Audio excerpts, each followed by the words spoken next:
नमस्कार, आप देख रहे हैं के न्यूज। मैं हूं आपके साथ सूरी चौहान। देवभूमि के दंगल में आपका स्वागत है और आज जिक्र पहाड़ की जवानी, जलता जंगल, सूखता पानी।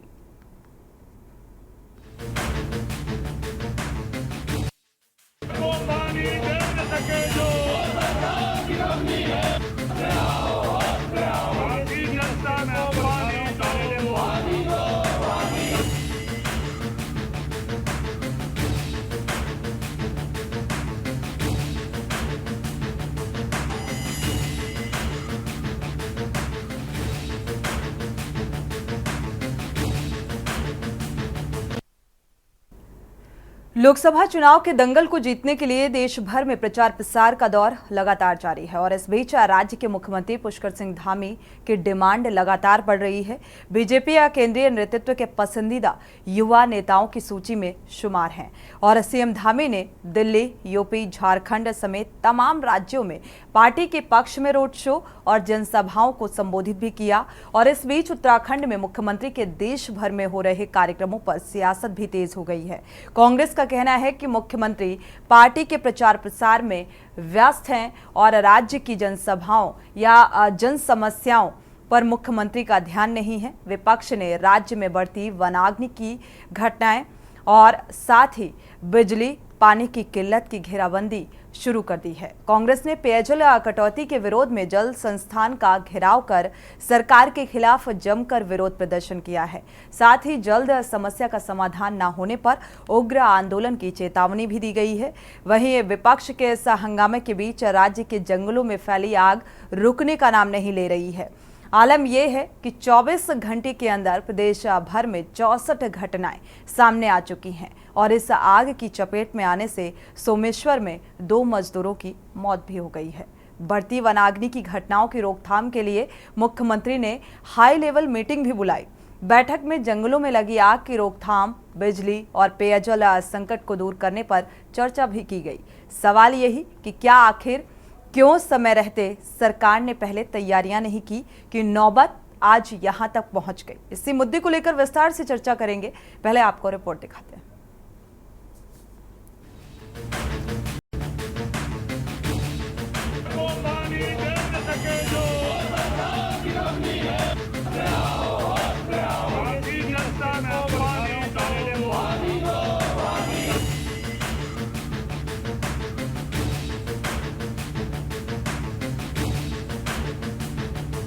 देश भर में लोकसभा चुनाव के लिए प्रचार प्रसार जोरों पर है।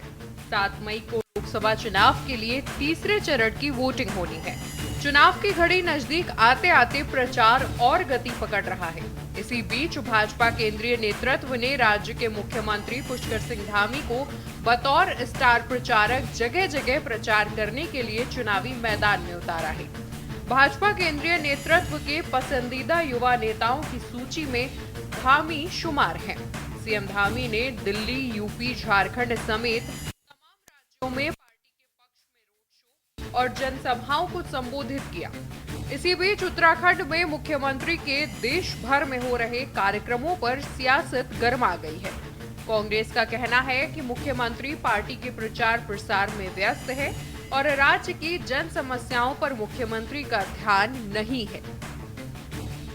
उत्तराखंड में जल संकट है। आप शहरी क्षेत्रों में आप देख लीजिए कि जगह जगह जो है जल की समस्या से जो है वार्ड के लोग जो है जूझ रहे हैं और पूरे महानगर में ही जो है बहुत बुरी स्थिति है। हमने तो पहले भी प्रेस कॉन्फ्रेंस करके सरकार को चेताया था कि अभी गर्मी की शुरुआत है और शुरुआत में ये हालात हैं तो बाद में क्या हालात होंगे, अभी से जो है सावधान होना चाहिए। प्रशासन को चाक चौबंद नजर आना चाहिए, लेकिन कोई भी गंभीरता जो है प्रशासन के स्तर पर देखने में नजर नहीं आ रही। और पूरे प्रदेश में आप देखिए वनाग्नि ने जिस तरीके से उत्तराखंड के पर्यावरण को नुकसान पहुंचाया है, उत्तराखंड की वन संपत्ति को नुकसान पहुंचाया है और सरकार जो है हाथ पे हाथ रखे बैठी रही, कहीं गंभीर नहीं दिखाई दी। मुख्यमंत्री दूसरे राज्यों की चिंता तो करते हुए नजर आए, लेकिन जिस प्रदेश की जनता ने उम्मीद के साथ उनको चुन करके प्रदेश का मुख्यमंत्री बनाए, वहाँ के ना उनको जंगलों की फिक्र है, न जनता की फिक्र है और केवल बातें हो रही हैं, अखबारों में हेडलाइनें छप रही हैं और धरातल पर कोई जो है आपदा प्रबंधन नजर नहीं आ रहा है और जंगलों में आग पहले की तरह लगी हुई है। देखो, विपक्ष की परेशानी इसको लेकर के नहीं है, विपक्ष की परेशानी। जिस प्रकार से जो माहौल पूरे प्रदेश और देश के अंदर भारतीय जनता पार्टी के पक्ष में खड़ा हुआ है और हमारे प्रदेश के मुख्यमंत्री की छवि जो लगातार पूरे देश के अंदर वो स्टार प्रचारक को केंद्र नेतृत्व द्वारा लिया गया है और जो उनकी छवि पूरे देश के अंदर बढ़ी है, लोकप्रियता जो उनकी बढ़ी है, उस कारण कांग्रेस में छटपटाहट है। और आदरणीय मुख्यमंत्री जी चुनाव प्रचार के साथ साथ वो लगातार प्रदेश के विकास कार्यों की समीक्षा भी कर रहे हैं। प्रदेश के अंदर जो समस्याएं उत्पन्न हो रही, चाहे हम चार धाम की जो बात करेंगे वहाँ पर किसी प्रकार की कोई दिक्कत है उसकी भी वो समीक्षा कर रहे हैं। वनाग्नि को लेकर के लगातार मॉनिटरिंग कर रहे हैं। पेयजल को लेकर के जो बात सामने आई उसकी भी उन्होंने आज सभी अधिकारियों को वर्चुअली उन्होंने बैठक ली। आपको बता दें कि राज्य में लगातार वनाग्नि की घटनाएं बढ़ रही हैं। अब तक 700 हेक्टेयर से ज्यादा जंगल जलकर राख हो गए हैं। जंगलों में लगी आग वन संपदा को नुकसान पहुंचाने के साथ ही मानव के लिए भी घातक बनती जा रही है। ऐसा ही कुछ सोमेश्वर में भी देखने को मिला, जहां इस आग की चपेट में आने से 2 मजदूरों की मौत हो गई। इस बीच कांग्रेस ने राज्य में बढ़ती वनाग्नि की घटनाओं के साथ ही बिजली पानी की किल्लत के मुद्दे पर सरकार की घेराबंदी शुरू कर दी है। कांग्रेस ने पेयजल कटौती के विरोध में जल संस्थान का घेराव कर सरकार के खिलाफ जमकर विरोध प्रदर्शन किया। वहीं इन तमाम मुद्दों को देखते हुए मुख्यमंत्री ने उच्चाधिकारियों की हाई लेवल मीटिंग बुलाई। बैठक में जंगलों में लगी आग की रोकथाम, बिजली और पेयजल संकट को दूर करने पर चर्चा की गई है। मंत्री जी ने आज ये बैठक करी वर्चुअल मोड में और उन्होंने निर्देशित किया 3 महत्वपूर्ण चुनौतियां जो प्रदेश के समक्ष हैं, फॉरेस्ट फायर्स, पेयजल की किल्लत और चारधाम यात्रा की व्यवस्थाएं। और सभी जिले यहाँ पर उपस्थित थे, जिलों के सभी अधिकारी और राज्य स्तरीय सभी अधिकारी भी उपस्थित थे। तो जो भी निर्देश माननीय मुख्यमंत्री जी ने दिए हैं उनका हम लोग 100% अनुपालन करेंगे। 1 सप्ताह बाद फिर से हम लोग समीक्षा करेंगे कि आज जो निर्देश मिले हैं वो कहाँ तक उनकी कंप्लायंस हुई है। फॉरेस्ट फायर्स के लिए सभी लोग मिल के काम करेंगे। जन जागरूकता पे विशेष ध्यान दिया जाएगा, क्योंकि लोग जो आग लगाते हैं पिरूल में या खेत की पराली में, उसी से जंगल में आग फैलती है। तो आप सभी के माध्यम से मेरा अनुरोध है सभी निवासियों से उत्तराखंड के कि कोई भी आग ना लगाए। इस समय कोई भी आग की एक चिंगारी होती है तो बहुत तेजी से जंगल में फैलती है, उससे बहुत ज़्यादा धुआं और प्रदूषण होता है और सभी को कठिनाई होती है। देखिए, गर्मियाँ शुरू हो गई हैं तो कुछ क्षेत्रों में लो प्रेशर की समस्या हो गई है और कहीं कहीं पर कई बार ट्यूबवेल सपोज नहीं चल रहा है, बिजली नहीं है तो शाम तक ठीक होगा, तो एक टाइम की सप्लाई डिस्टर्ब हो जाती है। तो गर्मियों में तो सबको चाहिए ही पानी, तो इसीलिए ये लोग यही कंप्लेन कर रहे थे थोड़ा कि एक तो प्रेशर कम हो रहा है और सेकेंडली कहीं कहीं पे जो हाइट वाले इलाके हैं उसमें पानी कम पहुंचता है। तो हमने यही बोला कि जो लास्ट वाले एंड पॉइंट हैं, अगर उन्हें प्रॉब्लम होती है तो वो हमें बताएं, हम उन्हें टैंकर भेजें, क्योंकि वैकल्पिक व्यवस्था में विभाग के पास टैंकर ही एक ऑप्शन रहता है। पूरा देहरादून महानगर इस समय पेयजल के संकट से जूझ रहा है। राजपुर से लेकर के और आसा रोड़ी तक, कुठाल गेट से लेकर के और हर्रावाला तक, शहर का कोई इलाका ऐसा नहीं है जहां पानी का संकट ना हो। आज महानगर के अध्यक्ष जी, हमारी महानगर की महिला कांग्रेस के अध्यक्ष जी और देहरादून के तमाम वार्डों के लोग मेरे साथ यहाँ पर महाप्रबंधक के कार्यालय में आए थे और हम इसलिए आए थे आज चेतावनी देने कि देहरादून का ये जल संकट, अभी गर्मी शुरू हुई है, इतना विकराल रूप ले चुका है। अगर इसको सरकार ने और विभाग ने तत्काल इस पर कार्रवाई करते हुए इसका समाधान नहीं किया तो हम किसी भी हालत में इनको अधिकारियों को चैन से नहीं बैठने देंगे। नहीं, सरकार बिल्कुल गंभीर है और सरकार पूरी तरीके से जो है हमारी जलापूर्ति देने के लिए मशक्कत कर रही है और तमाम जगहों पर जहां पर पानी की इस तरह की किल्लत है वहां पर टैंक भेजने का काम कर रही है और पानी को दुरुस्त तरीके से दोनों टाइम देने का काम कर रही है। लेकिन कांग्रेस के पास कोई मुद्दा नहीं है, मुद्दा विहीन कांग्रेस हो चुकी है क्योंकि नगर निगम चुनाव आने वाले हैं तो उनको कहीं ना कहीं अपनी हार दिखाई दे रही है। तो शायद इसीलिए कभी पानी को लेकर के, कभी बिजली को लेकर, तमाम चीज़ों को लेकर के अपनी हताशा हताशा और निराशा दिखाने का काम कर रहे हैं। तो मुझे लगता है कि इस तरह के स्टंटबाजी से नगर निगम चुनाव वो जीत नहीं सकते हैं। उनको मेहनत और धरातल पर जाकर के काम करना पड़ेगा। कुल मिलाकर लोकसभा चुनाव के प्रचार प्रसार के बीच राज्य में वनाग्नि और बिजली पानी की समस्या के मुद्दे पर सियासत गरमा गई है। विपक्ष ने जनहित से जुड़े मुद्दों को लेकर सरकार की घेराबंदी तेज कर दी है। हालांकि भाजपा का दावा है कि मुख्यमंत्री लगातार जनहित से जुड़े मुद्दों को लेकर अधिकारियों को दिशा निर्देश दे रहे हैं। लेकिन बड़ा सवाल यह है कि आखिर क्यों सरकार ने समय रहते वनाग्नि से बचाव, बिजली और पानी की किल्लत से निपटने के उपायों पर समय रहते कार्य नहीं किया। आखिर कब जंगलों का धधकना बंद होगा? Uttarakhand desk report.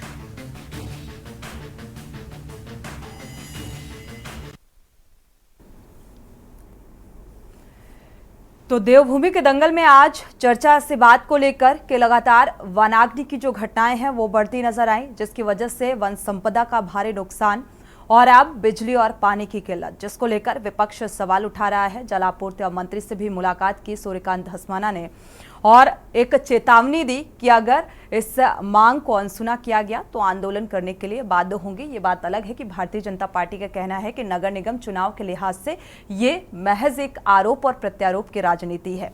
इसी को लेकर विस्तार से चर्चा करते हैं। हमारे साथ खास मेहमान जुड़ चुके हैं, आपका परिचय करा देते हैं। सुनीता विद्यार्थी जी हैं, बीजेपी प्रवक्ता, आपका बहुत बहुत स्वागत है इस चर्चा में शामिल होने के लिए। राजेंद्र चौधरी जी हैं, कांग्रेस प्रवक्ता, आपका बहुत बहुत स्वागत है इस चर्चा में शामिल होने के लिए। शांति प्रसाद भट्ट जी हैं, केंद्रीय यूकेडी प्रवक्ता, आपका बहुत बहुत स्वागत।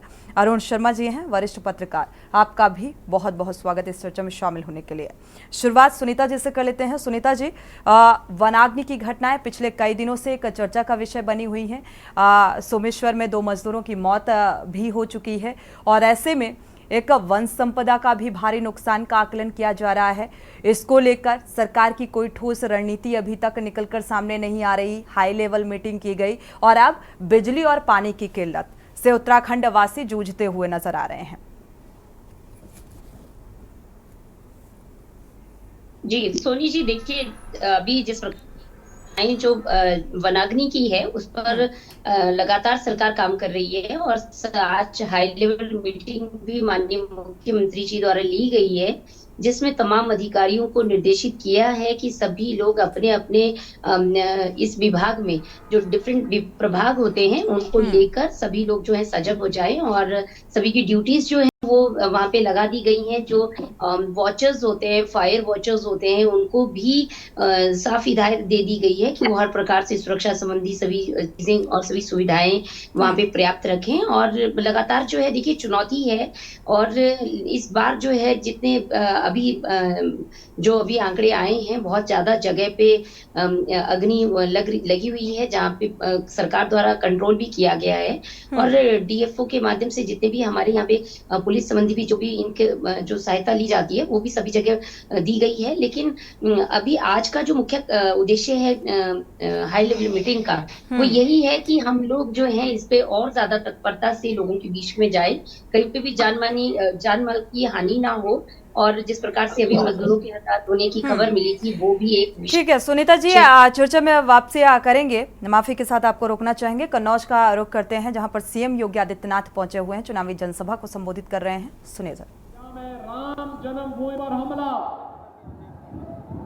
काशी में संकट मोचन मंदिर पर हमला, रामपुर में सीआरपीएफ कैंप पर हमला, अयोध्या, वाराणसी और लखनऊ की न्यायालयों में हमला।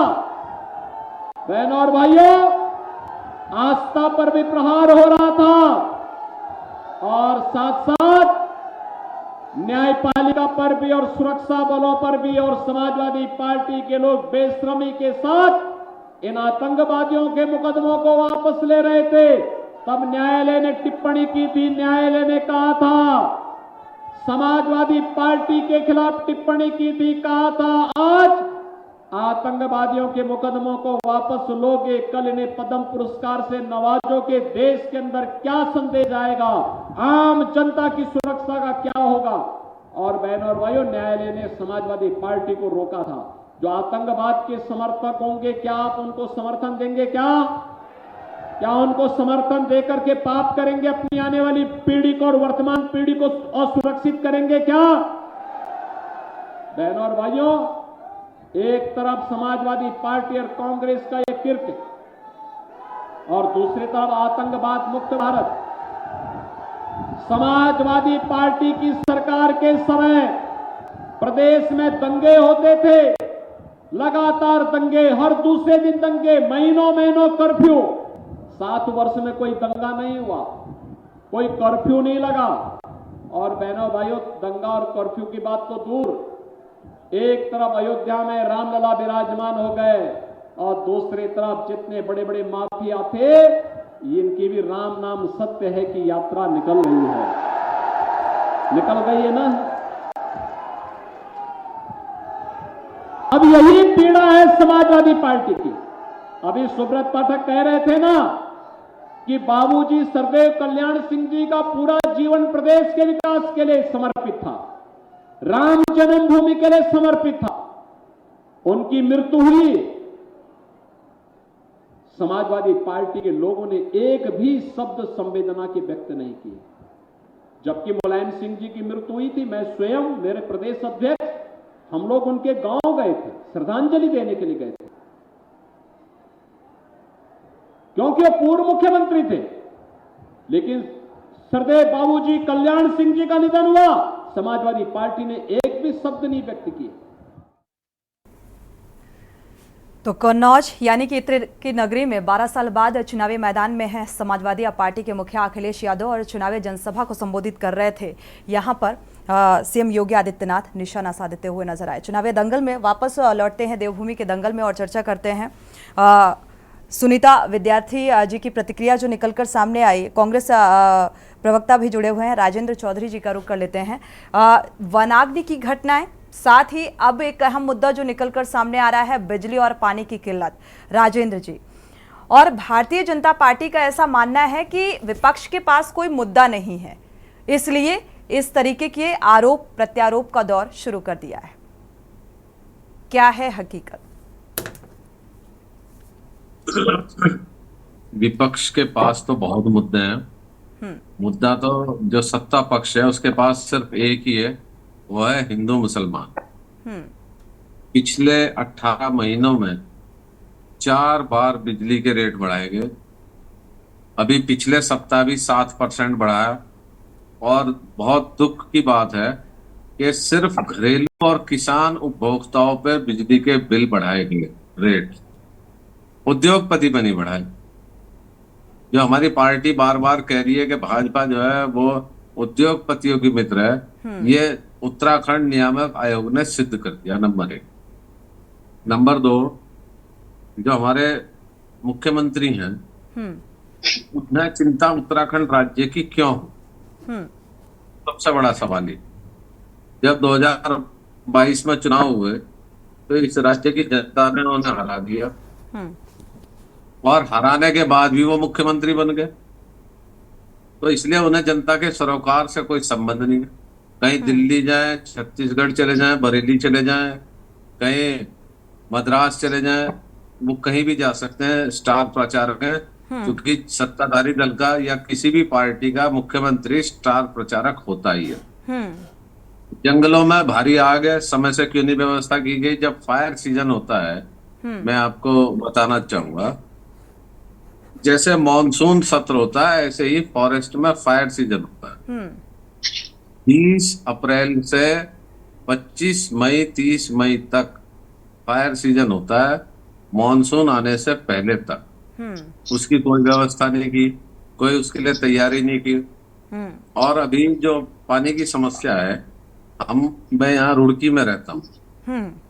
रुड़की में 2 बोरिंग फेल हो गए। मैंने परसों 3-4 दिन पहले जो एक्शन जल संस्थान थे उनका फोन आया, मैंने एक उच्च अधिकारी से इस बारे में कुछ जानकारी चाहिए, तो वो मुझे ऐसे बात करने लगे जैसे अनजान हो। मैंने उनसे कहा, साहब आप जो है अभी आए चार्ज पे 10-5 दिन पहले या काफी दिनों से हैं? तो सवाल ये है कि जनता के सामने जो चीज परोसी जा रही है, जनता उसी पे वोट करती है। अब 4 धाम यात्रा शुरू, पिछले साल इसी चैनल पे हमने 2-3 डिबेट की चार धाम यात्राओं में अव्यवस्था को लेकर। मेरा ऐसा मानना है कि अब जैसे चार धाम यात्रा शुरू हुई, इस सरकार को पिछली खामियों से सबक लेते हुए व्यवस्था करनी चाहिए।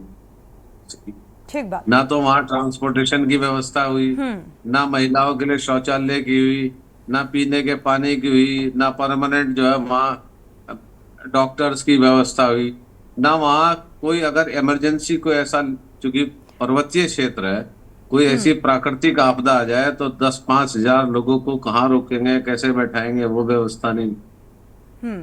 और सबसे बड़ी समस्या क्या है कि अभी है आज 5 मई है, 1 महीने बाद बरसात का सीजन शुरू हो जाए।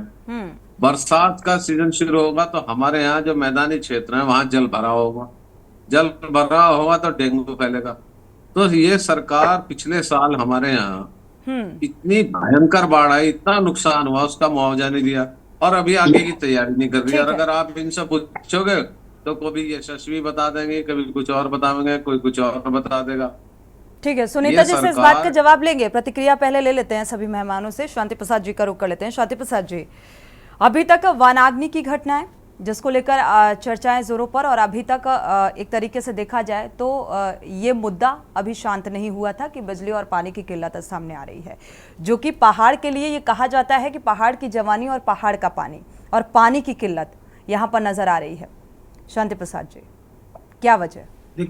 देखिए सोनी जी, पिछले 1.5 वर्ष 2 वर्ष से हम एक चीज बड़े ईमानदारी से सुनते आ रहे हैं कि धाकड़ धामी के राज में राज्य प्रगति की ओर, स्मार्ट धामी, युवा धामी, और निश्चित रूप से मुख्यमंत्री होने के नाते वो अपनी जिम्मेदारियां अन्य राज्यों में घूम घूम कर प्रचार कर रहे हैं अपनी पार्टी का, वो उनका दायित्व भी है, करें।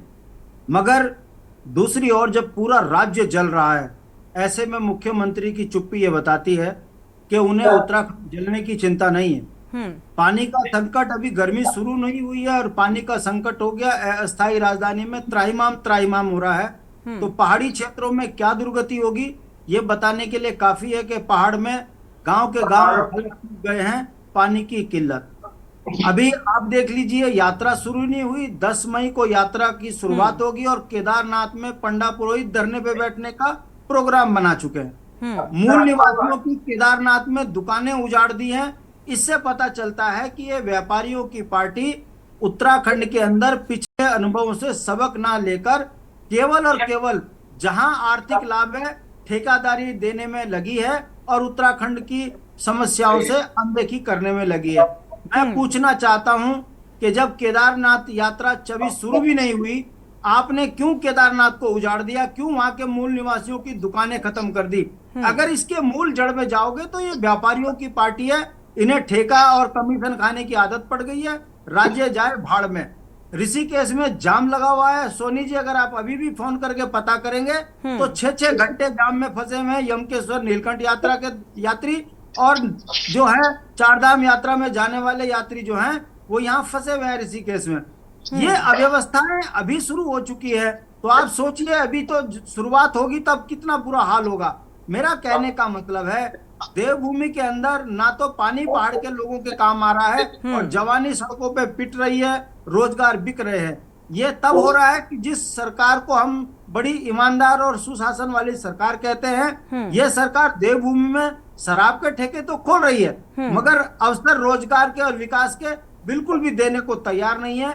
यही कारण है कि पिछले साल भी आप लोग इसी तरह डिबेट कर रहे थे कि उत्तराखंड में यात्री परेशान है, उत्तराखंड में पानी का संकट है, उत्तराखंड में वनाग्नि लगी है, मगर वनों की रक्षा करते करते 3 कर्मचारी तो मर गए, मगर उत्तराखंड के वन के अधिकारियों को टाए फीस, उन्हें कुछ नहीं हो रहा, ना वो जंगल बुझाने जा रहे। कारण अगर आप जाओगे इसमें तो जब से वन अधिनियम 1981-80 लागू हुआ है तब से वन से आम आदमी को दूर किया गया, जिस कारण अब अधिकारियों के पास कर्मचारी है नहीं।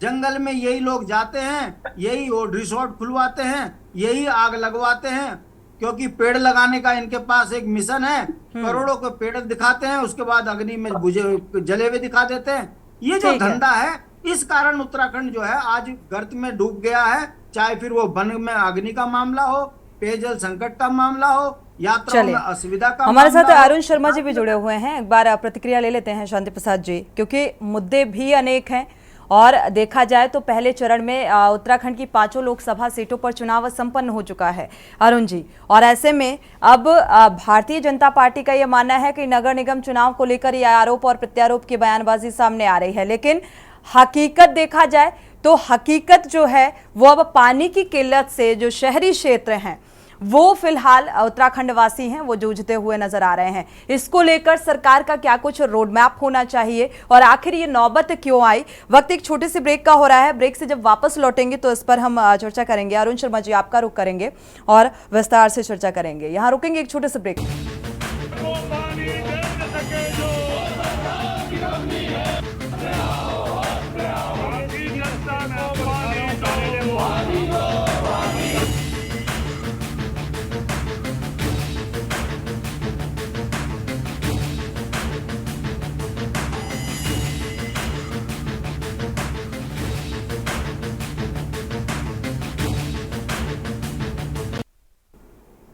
ब्रेक से वापस आ रहे हैं। देवभूमि के दंगल में चर्चा कर रहे हैं कि वनाग्नि की घटनाएं और लगातार बिजली पानी की किल्लत से जो देहरादून और उत्तराखंड वासी हैं वो दो चार होते हुए नजर आ रहे हैं। इसको लेकर क्या वजह और वजह के साथ साथ आखिर कब इस समस्या का हल होगा? अरुण शर्मा जी का रुख कर लेते हैं, वरिष्ठ पत्रकार हमारे साथ जुड़े हुए हैं। अरुण शर्मा जी, क्या वजह देख पा रहे हैं?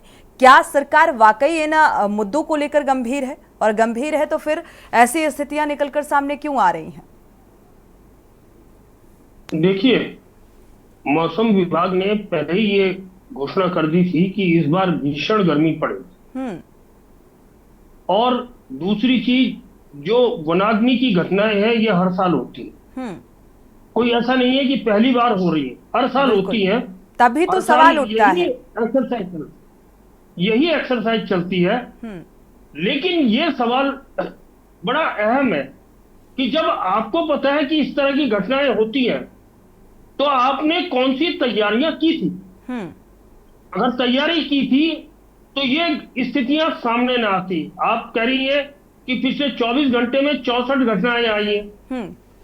सैकड़ों हेक्टेयर जंगल अब तक स्वाहा हो चुका है। और कहीं ना कहीं ऐसा लगता है कि यूकेडी प्रवक्ता की बात मुझे ठीक लगती है कि लोग जो रिजॉर्ट में जाते हैं, आराम करते हैं, पेड़ लगाते हैं, फिर जला देते हैं, क्योंकि कहीं काउंटेबिलिटी नहीं है। हर साल कितने करोड़ पौधारोपण होता है, उसमें से कितने सरवाइव करते हैं, कितने मर जाते हैं, कहीं इसका कोई आंकड़ा उपलब्ध नहीं है। चाहे तो कोई आरटीआई में मांग ले, कोई उपलब्ध नहीं है।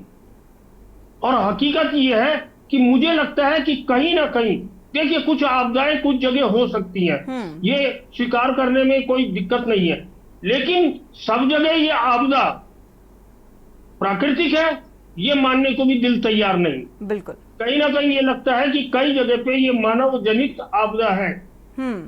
और इसीलिए आप देखिए कि अपनी गर्दन बचाने के लिए 35-40 लोगों पे मुकदमे कर दिए गए, कुछ पकड़े भी गए हैं। तो मुझे लगता है कि इन सब से अगर हम अब भी नहीं चेते तो आने वाले साल इससे भी ज्यादा भीषण होंगे, क्योंकि मौसम चेंजेस हो रहा है। जो ग्लोबल वार्मिंग है वो मौसम को अप्रत्याशित रूप देती है। इस बार बारिश जितनी अप्रैल में होनी चाहिए थी नहीं हुई। मार्च में बारिश हुई, अप्रैल में नहीं हुई, और मई भी अब तक सूखा जा रहा है। आगे क्या स्थिति हो गई? मौसम विभाग कहता है 7 तारीख से बारिश होगी, तो हम केवल बारिश के भरोसे नहीं बैठ सकते। हम अपने क्या प्रयास हम कर पाते हैं, उसके परिणाम क्या निकलते हैं। देखिए, ऐसी आपदा में मानव के जीवन का नष्ट होना, मुझे लगता है ये बहुत गंभीर चिंता का विषय है। अब इसको भी हम नहीं चेत रहे हैं तो निश्चित तौर पर मुझे लगता है कहीं ना कहीं हम अपनी आत्मा से खिलवाड़ कर रहे हैं। और देखिए, निश्चित तौर पर मुख्यमंत्री बहुत बड़े स्टार प्रचारक है, लेकिन पहली जिम्मेदारी मुख्यमंत्री की इस राज्य की है, उन राज्यों की नहीं है। ठीक है, स्टार प्रचारक है, प्रचार भी करेंगे, चुनाव का माहौल भी चलेगा, लेकिन पहली ड्यूटी अपने राज्य की है। ये ठीक है कि आज उन्होंने सुबह वीडियो कॉन्फ्रेंसिंग से मीटिंग करी है दिल्ली से अधिकारियों की, लेकिन अब वो कितने कानों पे जून रहेंगी है, ये आने वाले दिनों में पता लग जाएगा। बिल्कुल समय सीमा को लेकर भी सवाल उठता है कि भाई इतना वक्त हो गया, इतने दिन बीत चुके हैं और लगातार जो जंगल हैं वो आग में धधक रहे हैं, उससे जो इलाके हैं, रिहायशी इलाके हैं, वहाँ तक ये आग पहुँच रही है, वन संपदा का नुकसान हो रहा है। तो इसको लेकर सरकार की संजीदगी सिर्फ मीटिंग करने से ये साबित नहीं हो जाता है, उसका रिजल्ट क्या कुछ होगा वो भी बेहद मायने रखता है। सुनीता जी, क्योंकि ये ऐसा नहीं है कि ये पहली बार ऐसी घटना निकलकर सामने आ रही है और केंद्र स्तर में कई योजनाएं भी ऐसी चलाई जा रही हैं। भाई केंद्र स्तर की योजनाओं का भी जिक्र किया जाता है, चुनावी जनसभाओं में भी खूब सुनने को मिलता है। बावजूद इसके जो उत्तराखंड वासी हैं वो अब पानी की भी किल्लत से जूझने लगे हैं, जो शहरी क्षेत्र निकलकर सामने आ रहे हैं। और फिर आप लोग कहते हैं कि भाई विपक्ष के पास मुद्दे नहीं हैं, बैठे बिठाए उन्हें एक मुद्दा मिल गया है। क्या आम जनमानस की ये समस्या नहीं है? इसको लेकर क्या कुछ रोड मैप तैयार किया? देखिए सोनी जी, बिल्कुल ये जो अभी जो पानी की किल्लत है और जिस प्रकार से आज विपक्ष ने भी वहां पे हल्ला बोला और कल परसों से जो इनकी तैयारियां चल रही थी, कहीं कहीं पे हमेशा ही गर्मी में जब भी ये सीजन होता है तो समर सीजन में बहुत जगह पे ऐसी दिक्कतें आती हैं। और ये हमारे यहाँ पे जो पानी का ऐसा नहीं है कि पीछे से कोई पानी कम दिया जा रहा है या पानी का जो हमारी तरफ से सप्लाई है वो कम है। दिक्कत यही है कि पीने के पानी का जो संरक्षण और संवर्धन होना चाहिए, जिस प्रकार से जितना मिलना चाहिए वो निश्चित रूप से जनता के बीच में जाना चाहिए, लेकिन गर्मियों में दिक्कतें होती हैं। और माननीय मुख्यमंत्री जी ने इसीलिए हाई लेवल मीटिंग बुलाई है, क्योंकि लगातार ये शिकायतें आ रही थी। तो सभी विभागीय संबंधित जितने भी अधिकारी हैं उनको सख्ती से निर्देश दे दिया गया है कि कहीं पे भी किसी भी प्रकार की ऐसी अगर सिचुएशन बनती है तो उसको तत्काल जो है वो उस समस्या का निराकरण किया जाए और उनको जिस भी प्रकार की सुविधा चाहिए वो उनको तत्काल दी जाए। और दूसरी बात, यहाँ पे जिस प्रकार से स्टार प्रचारक बार बार उनको बोल के यहाँ पे बताया जा रहा है, इसका मतलब ये नहीं है जितना माननीय मुख्यमंत्री जी अन्य राज्यों में स्टार प्रचारक के तौर पर हैं, उससे कहीं ज्यादा अपने प्रदेश की जिम्मेदारी उनके कंधों पर है और लगातार वो हर प्रकार से यहाँ पे भी मौजूद है। बीच बीच में जब भी उनकी ड्यूटी लगती है तो वो अन्य राज्यों में भी उपस्थिति दर्शाते हैं। लेकिन कई बार अधिकारियों में ये देखा जाता है कि घर वाले घर नहीं और हमें किसी का डर नहीं, ये भी सिचुएशन होती है, इससे डिनाई नहीं कर सकते, क्योंकि अधिकारियों के ही बलबूते जो है वो सारी चीजें आगे गो थ्रू होती हैं। अब वो अधिकारी कितना अपनी जिम्मेदारियों का निर्वहन कर रहे हैं, किस प्रकार से अपनी जिम्मेदारियों को बांटते हैं। और इसका मतलब समय रहते निर्देशित नहीं किया गया अधिकारियों को, पहले से उन्हें ये बताया नहीं गया, चेताया नहीं गया कि ऐसी स्थितियां बनेंगी और इसको लेकर क्या कुछ तैयारी होनी चाहिए, निर्देशित किया जाना चाहिए। जानकारी थी, हाँ सोनी जी, सभी चीजों की जानकारी पहले से ही थी। फरवरी महीने में भी ये बैठकें ली गई थी, क्योंकि फरवरी महीने से ही हम लोग तैयारी करना शुरू कर देते हैं कि किस प्रकार से क्या क्या चीजें आगे आने वाली हैं, क्योंकि 4 धाम यात्रा का भी इन्हीं दौरान जो है तैयारी होती है। तमाम चीजों की तैयारियां रहती हैं, तो इसमें ये भी सारी चुनौतियां जो है हमें मालूम होती हैं और इनसे निपटने के लिए सभी जरूरतमंद जितनी भी चीजें हैं वो भी हमारे संज्ञान में होती हैं। लेकिन अभी जैसे वनाग्नि के लिए आपको बताएं कि 350 से ज्यादा लोगों पे मुकदमे हुए। अब ये मुकदमे कोई हवा में तो नहीं किए गए हैं, कुछ लोग गिरफ्तार भी हुए हैं। तो ये अवेयरनेस भी उनको रखनी पड़ेगी कि देखिए जंगलों में आग लगाना मात्र वो घास और उसी से रिलेटेड नहीं होता है, वहां कितनी दुर्लभ जड़ी बूटियां हैं, जीव जंतु हैं, कितनों मतलब जिस व्यक्ति ने अगर सच में जानबूझकर आग लगाई तो कितने पाप का वो भागीदार बन जाता है। तो यहाँ पे ये अवेयरनेस की भी बहुत है और अवेयरनेस भी लगातार दी जाती है, लेकिन उसके बावजूद भी ये घटनाएं हो रही हैं। जहां पर चीड़ की बात हमेशा बोली जाती है, पिरूल की बात बोली जाती है। देखिए एनटीपीसी ने इसका जो कॉन्ट्रैक्ट है वो ले लिया गया है और वो लगातार जो है पिरूल घास जो इकट्ठी करके अपना काम कर रहे हैं। हम लोग पूरी कोशिश कर रहे हैं कि किसी भी प्रकार से ऐसा कोई चीज ना हो जिससे कि ये आग लगने के कारण बने। लेकिन अगर जानबूझकर कोई आग लगा रहा है तो बताइए, उनको फिर गिरफ्तार ही कर सकते हैं अधिकारी, और क्या कर सकते हैं। भाई अभी राजेंद्र चौधरी जी ये बात भी निकलकर सामने आई कि जो व्यवसायी है, बिजनेसमैन की सरकार है, तो ये हमेशा ये बयानबाजी निकल निकलकर सामने आती है।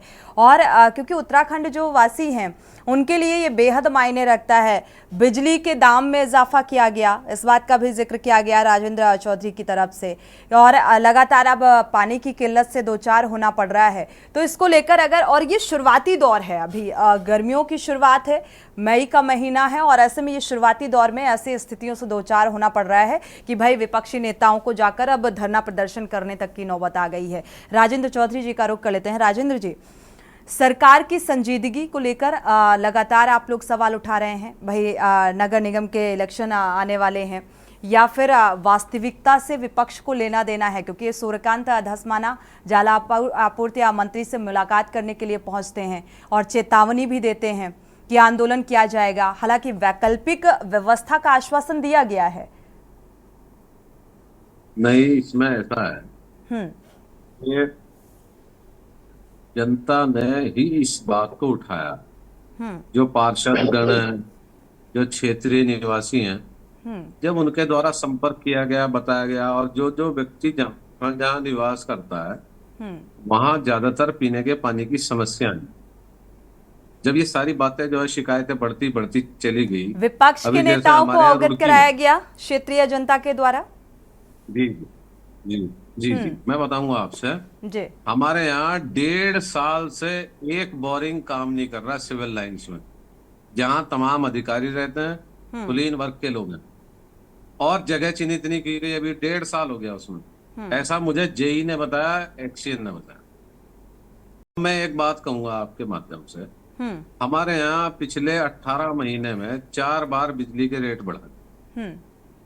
हम जल विद्युत उत्पादन करने वाले राज्य हैं। माननीय मुख्यमंत्री जी जाएंगे दिल्ली, और दिल्ली में बिजली है फ्री, तो ये वहां लोगों से क्या अपील करेंगे? दिल्ली में तो पहले ही बिजली फ्री है, बिजली, और वहां पानी नहीं है, वहां पानी भी फ्री है। तो ये कहेंगे कि मैंने पिछले 18 महीने में 4 बार बिजली के दाम बढ़ाए, मेरे यहाँ सबसे महंगा पीने का पानी है, जल संस्थान का बिल सबसे ज्यादा है। किस आधार पे वोट मांगेंगे? मुझे तो ये सवाल करते हुए भी शर्म आ रही। आदमी कितना ढीठ होके जा रहा होगा जो अपने यहाँ 4-4 बार बिजली के वो बढ़ा रहा दाम, जब पानी के दाम बढ़ाए जा रहे, जो 4 धाम यात्रा में यात्री आ रहे हिंदू, और ये हिंदुओं की सबसे बड़ी यात्रा है, उनके लिए कोई व्यवस्था नहीं, महिलाओं के लिए शौचालय नहीं, पीने का पानी नहीं, डॉक्टर नहीं, वैद्य नहीं, हकीम नहीं, कोई सरकारी ट्रांसपोर्टेशन नहीं, पीने का पानी लोगों को मिल नहीं रहा। और मैं आपको बहुत एक इंटरेस्टिंग और सच्चाई मैं आपको बताना चाहूंगा, जवाब लेते हैं सुनीता जी, बात पूरी हो जाए। ₹1.31 पर यूनिट बिजली प्रोडक्शन की कॉस्ट है मैडम। जो हाइड्रो इलेक्ट्रिक पावर प्रोजेक्ट से बिजली उत्पादन होता है उसकी कॉस्ट ₹1.31 है, और बेच कितने रेट रहे हैं? ₹7, ₹6, ₹5, और उद्योगपति को दे रहे ₹4.40 और ₹4.70 पीक आवर्स में। अब जंगलों में आग लगेगी, जैसे अभी हमारे जो है भट्ट जी भी कह रहे थे और शर्मा जी भी, और फिर करोड़ों पेड़ का मसला खड़ा हो जाएगा कि 1 करोड़ लगा दिए, 2 करोड़ लगा दिए। ये गवर्नेंस जो है ये तात्कालिक इशू नहीं होता। इसमें जो है बहुत लंबी सोच के साथ निर्माण किया जाता है, पॉलिसीज बनाई जाती हैं। आखिर जब हमारे यहाँ फॉरेस्ट में पिछले कई सालों से भर्ती ही नहीं हुई, तो ये आग कौन रोकेगा? वॉलेंटियर्स। स्टाफ पुरानी है, फायर फाइटिंग का सिस्टम उनके पास पुरानी है। वहां जो है सरकार इलेक्शन में व्यस्त है, प्रधानमंत्री और मुख्यमंत्री बजाय कार्यालय में बैठने के वोट मांग रहे। कभी चलिए सुनीता जी से इस बात के जवाब ले लेते हैं, इसके बाद आगे बढ़ते हैं। शांति प्रसाद जी का रुख करेंगे। सुनीता जी, मंदिर पाकिस्तान, और पहले तो जब से इन्होंने वो बीफ वालों से वो लिया चंदा, जब से तो बीफ का जिक्र नहीं कर रहे, वरना वो भी इनके यहाँ एक इशू था। कोई जवाब नहीं है इनके पास। ठीक है, सुनीता जी से जवाब ले लेते हैं, इस बात का जवाब होगा। सुनीता जी,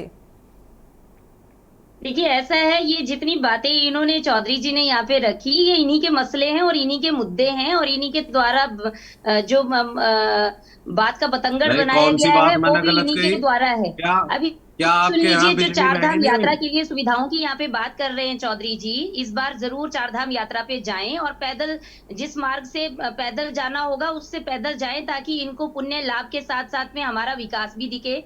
हमने कौन कहाँ पे किस किस जगह पे क्या क्या नहीं, मसला सुविधाएं दी हैं सुनीता जी, राजेंद्र चौधरी जी ने कहा कि भाई बिजली के 4 बार दाम बढ़ाए गए, क्या नहीं बढ़ाए गए? नहीं करी गई है, वो भी इनका जो है वहाँ पे संशय दूर हो जाएगा। दूसरी बात, इन्होंने जो प्राइस हाइक की बात करी इलेक्ट्रिसिटी में, चौधरी जी सुन लीजिए, देखिए जो आपने इलेक्ट्रिसिटी में प्राइस हाइक की बात करी वो ड्यू टू इन्फ्लेशन है, और ड्यू टू इन्फ्लेशन सिर्फ उत्तराखंड में पहली बार ये हुआ है और पिछले 5 वर्षों में ये पहली बार बढ़े हैं, जो फिक्स चार्जेस में 15 रुपए बढ़ाए गए हैं। जो बीपीएल फैमिलीज हैं, जो हमारी अंत्योदय की फैमिलीज हैं, जो स्नो बाउंड फैमिलीज हैं, उन पर ये चार्जेस नहीं लगेंगे, पहली बात। दूसरी बात, जो यहाँ पे आपने बोला कि उद्योगों को 4 रुपए मिल रहा है और जो हमारा डोमेस्टिक कनेक्शन है उसमें 6 रुपए मिल रहा है, 7 रुपए मिल रहा है, तो ये तो आप संशोधन कर लीजिए, क्योंकि आप अपडेटेड नहीं है, पता नहीं आपको किसने ये आंकड़ा दिया है। हम क्योंकि उद्योगों वालों की इलेक्ट्रिसिटी पर यूनिट भी जानते हैं और डोमेस्टिक कनेक्शन भी हम जानते हैं, क्योंकि हमारे घरों में भी डोमेस्टिक कनेक्शन ही है, कोई 3 फेज पे हमारे अभी सप्लाई नहीं है। दूसरी बात, फोसियल फ्यूल्स की डिपेंडेंसी लगातार जिस तरीके से लोड बढ़ रहा है, आपको धीरे धीरे कम करना पड़ेगा। इसीलिए माननीय प्रधानमंत्री जी ने, माननीय मुख्यमंत्री जी ने सौर ऊर्जा पे स्विच करने की बात और आग्रह जनता से किया है। आने वाले समय में पेट्रोल भी नहीं मिलेगा तो आपको रिक्शे में, वो फ्यूचर की बात है। प्रेजेंट टाइम पर क्या स्थितियां हैं वो उस पर बात होनी चाहिए।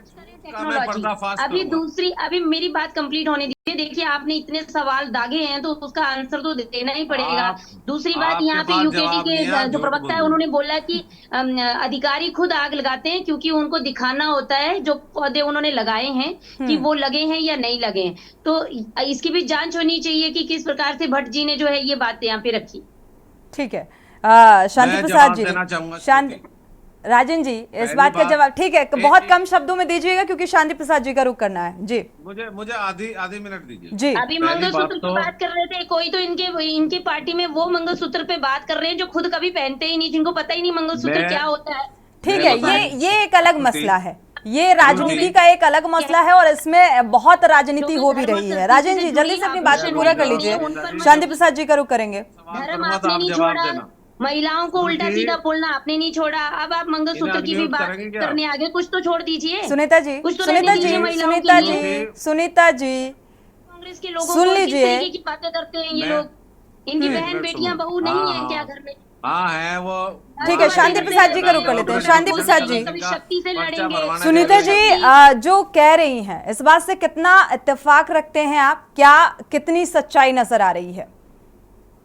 इनको कोई मुद्दा, सुनीता जी प्रियंका को इलेक्शन लड़ने नहीं देना चाह रहे राहुल, तो लड़कियों यूपी केंद्र स्तर में बहुत सारे मुद्दे हैं सुनीता जी, बहुत ज्यादा मुद्दे हैं जिन पर हम विस्तार से चर्चा कर सकते हैं।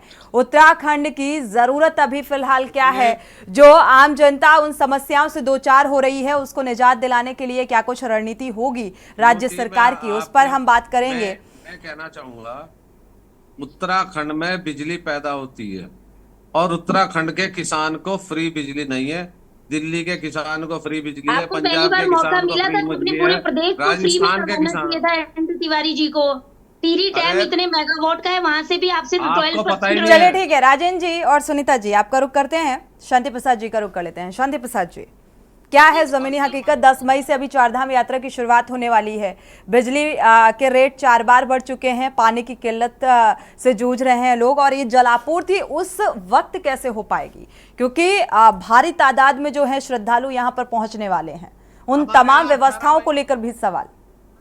और ये मुझे जो है लेक्चर पिला रही इधर उधर की, ब्रजभूषण शरण सिंह से पूछो उसने क्या करा महिलाओं का।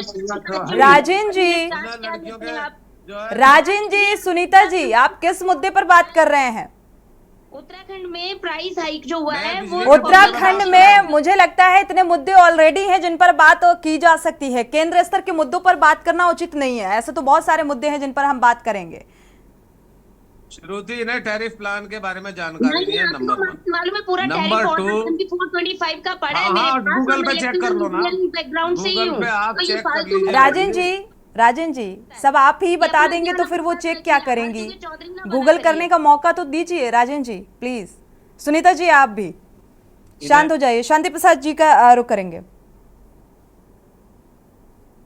पूरी डिबेट का लब्बो-लबाब ये है कि सत्ता में जो बैठे हैं इन पे ही सवाल होने हैं। अगर पानी की किल्लत के लिए धरने हो रहे हैं तो जवाब सरकार से ही लिया जाएगा, और वाकई अगर बिजली के बिल बढ़े हैं और पैसा देने की स्थिति में आम आदमी नहीं है तो सवाल सरकार से पूछा जाएगा कि ऊर्जा प्रदेश किस बात का। और उत्तराखंड में महिलाओं को अगर सड़क में दिक्कत हो रही है, इलाज नहीं मिल रहा है, दून हॉस्पिटल में दवाइयां नसीब नहीं हो रही हैं, मरीजों की लाइन लगी है, अभी गर्मी शुरू नहीं हुई है, ये स्थिति है तो भाई सवाल तो खड़े होंगे। और ये हम तो नहीं कह रहे, केदारनाथ में कल मेरे साथ एक तिवारी जी हैं वहां के केदारनाथ सभा के अध्यक्ष, वो 10 तारीख से धरने में बैठ रहे हैं और 10 तारीख से यात्रा शुरू हो रही है। उनका कहना है कि मूल निवासियों की दुकानें उजाड़ दी, किसके इशारे पे उजाड़ी? इतना दिव्य और भव्य केदारनाथ बनाया था तो फिर क्यों उजाड़ दिया? ये हम तो नहीं कह रहे, वही केदारनाथ के पंडित पुरोहित कह रहे हैं। बद्रीनाथ को उजाड़ दिया, आप धार्मिक स्थलों को भी नहीं छोड़ रहे हो, तो ऐसे में यदि वो धरना प्रदर्शन कर रहे हैं, ये कोई यूकेडी वाले तो कह नहीं रहे, कांग्रेस वाले भी नहीं कह रहे, भाजपा को तो जवाब देना पड़ेगा ना भाई, यात्रा से पहले तुमने केदारनाथ क्यों उजाड़ दिया? अब आप देख लीजिए, अगर जो ये सड़कों के चौड़ीकरण की बात कर रहे हैं तो इनको जवाब देना पड़ेगा कि ऋषिकेश में जाम आखिर लग क्यों रहा है? और 1 घंटे 2 घंटे का जाम नहीं, 4-4 6-6 घंटे का जाम है। हमारे यहाँ नीलकंठ में यात्रा चलती है, एक जगह शौचालय नहीं है, महिलाएं हो चाहे बच्चे हो, आम पुरुष है, सड़कों पे जो है इतनी गंदगी कर देते हैं कि यात्रा का पूरा मतलब ही बदल जाता है, ग्रामीण इतने परेशान हो जाते हैं। तो सुविधाएं अगर होती तो सरकार की तारीफ होती। और सोनी जी आप तो कोई ऐसे तो डिबेट कर नहीं रहे हो, अगर समस्या है तो आप डिबेट कर रहे हो और हर बार कर रहे हो, हर विषय पे कर रहे हो, तो इसका मतलब डिबेट जो हो रही है ये भी गलत हो रही है। मेरा कहने का मतलब है कि भारतीय जनता पार्टी को राजनेताओं के हिसाब से जो चीजें नहीं होती वो गलत होती हैं। आदत पड़ गई है इनको कि अगर इनको आईना दिखाओ तो ये लगते हैं गरियाने पे विपक्ष को। अरे भाई धाकड़ धामी है, ये आप कह रहे हो, जनता तो परेशान है। आप स्मार्ट धामी कह रहे हो, राज्य के जल के राज्य परेशान है, तो भाई आप किस बात के स्मार्ट हो?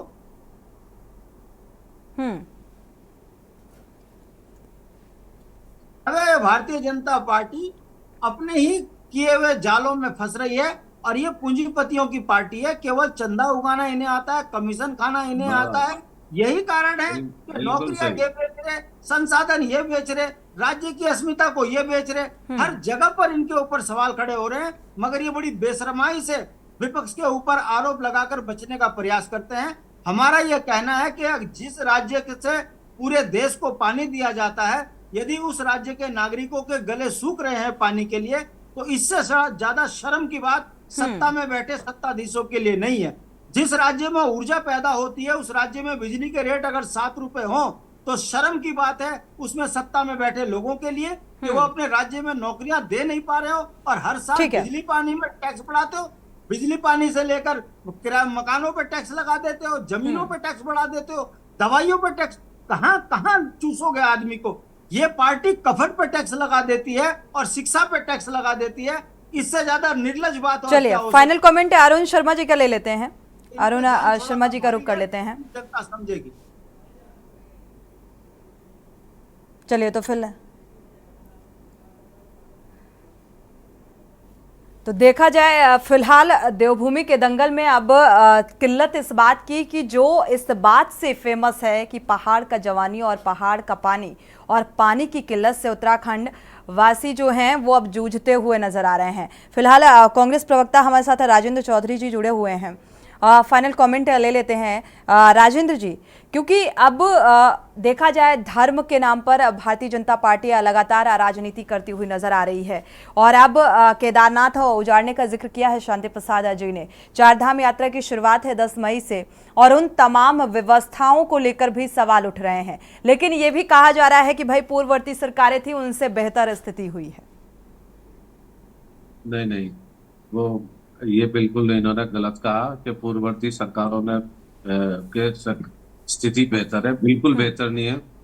सबसे ज्यादा बिजली के रेट बढ़ा दिए, सबसे ज्यादा रजिस्ट्रेशन चार्जेस बढ़ा दिए, सबसे ज्यादा सर्कल रेट बढ़ा दिया, सबसे ज्यादा जो है जीएसटी बढ़ा दी। अगर इन्हें धार्मिक यात्रा का आयोजन करना था, हिंदुओं की यात्रा है, हिंदुओं की सरकार है, इन्होंने रिलीफ क्या दिया? और हमारी सुनीता बहन कह रही थी कि मुझे बिजली विभाग के बारे में जानकारी दी।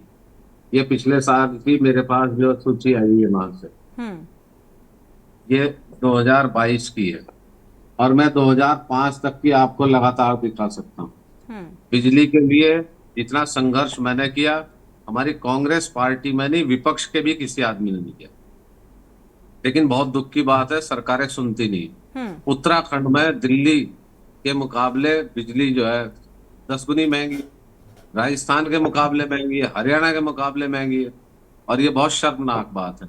इंडियन कॉन्स्टिट्यूशन का जो मूल अवधारणा है वो एक वेलफेयर। सुनीता जी, इन सभी समस्याओं का हल कब तक आम जनता को मिल जाएगा? उत्तराखंड वासियों को नहीं जरूरत है हल करने की। हम लोग भारतीय जनता पार्टी, देखिए हम लोगों ने जो जनता के साथ वो निभाए, और ये झूठे आरोप ये कह रहे हैं कि पंजाब में, हरियाणा में ज्यादा है, दिल्ली से 10 गुना कम है। ये दिल्ली में हमेशा अरविंद केजरीवाल के तो खिलाफ रहते थे, अभी जब से इनका इंडी गठबंधन हुआ है तब से ये वहां पे तारीफें बांध रहे हैं। तो ये बता दे मुझे कि कांग्रेस शासित प्रदेशों का पर यूनिट चार्ज क्या है? अगर इन्होंने इतनी बड़ी पोथी ले रखी इलेक्ट्रिसिटी टैरिफ ऑर्डर की, प्रति वर्ष इनके पास टैरिफ ऑर्डर आता है पूरा जत्था, तो ये बता दे कि कांग्रेस शासित प्रदेशों में क्या है? कांग्रेस शासित प्रदेशों में क्या? अरे संघर्ष मत बताइए अपने, ये फालतू के संघर्ष ऐसा करते हैं, बोलते कुछ और है, करते कुछ और है। भाजपा के अगेंस्ट काम करते हैं, फिर बोलते हैं कि हमने खून पसीने से सींचा। अरे तुमने अपने दल को सींचा, अपने लिए क्या? अभी भी तुम पक्ष नहीं बोल पाए, विपक्ष बोल पा रहे हो, जबकि खुद विपक्ष में बैठे हो। तो ये कई बार क्या होता है, सच्चाई सामने आ जाती है। चौधरी जी ने खुद ही बता दिया, और चौधरी जी अकेले नहीं है जो ये संघर्ष कर रहे हैं। प्रत्येक व्यक्ति चाहता है मेरे प्रदेश में अच्छी सुविधाएं हो। अभी 4 धाम की ये बात कर रहे थे सोनी जी, 18-19 लाख आंकड़ा पिछले 2 दिन में क्रॉस हो गया है। अगर वहां सुविधाएं नहीं होती तो अभी सुनीता जी, आंकड़े जो निकलकर सामने आ रहे हैं, आंकड़े पलायन के भी सामने आ रहे हैं, आंकड़े वन संपदा के भी सामने आ रहे हैं कि कितने का नुकसान हुआ, तो उन आंकड़ों पर भी तो सरकार को गंभीरता बरतनी होगी। शुक्रिया आप सभी मेहमानों का इस चर्चा में शामिल होने के लिए, क्योंकि लगातार बिजली, पानी की किल्लत और अभी वनाग्नि की घटनाएं जिस तरीके से सामने आ रही हैं, इसको लेकर लगातार विपक्ष जो है वो सवाल उठा रहा है। और बिजली पानी की किल्लत से जो है उत्तराखंड वासी वो जूझते हुए नजर आ रहे हैं। हालांकि सीएम धामी ने हाई लेवल मीटिंग की और मीटिंग के बाद अब कितनी जल्दी इन समस्याओं का समाधान निकलकर सामने आएगा, ये फिलहाल देखना होगा। इसी के साथ देवभूमि के दंगल में इतना ही। आगे खबरों के लिए आप देखते रहिए के न्यूज़ इंडिया।